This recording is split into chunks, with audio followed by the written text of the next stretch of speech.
அப்படிப்பட்ட அந்த உண்மையான அந்த பவரை சொல்ற அந்த பாயிண்ட்ல இருந்து ஆரம்பிக்கலாமா? ஏ விஜய், வீட்டை விட்டு வெளியே வா. ஏ விஜய், பணியூர் விட்டு வெளியே வா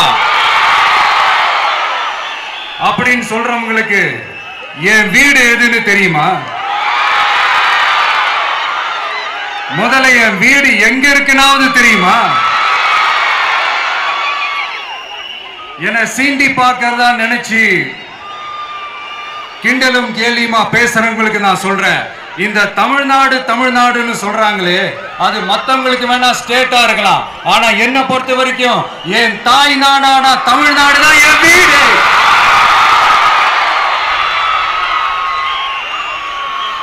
என் வீட்டுல மொத்தம் எத்தனை பேர் இருக்காங்க தெரியுமா? 8 கோடி பேர் இருக்காங்க. ஒட்டுமொத்த தமிழ்நாட்டு மக்களும் என் வீட்டு மக்கள், என் குடும்பம், என் உறவு, என் சொந்தம். எனக்கு எல்லாமும் கொடுத்த இந்த 8 கோடி சொந்தங்களுக்கு இனிமே எல்லாமுமா கூட நிக்க போறது இந்த விஜய் மட்டும்தான்.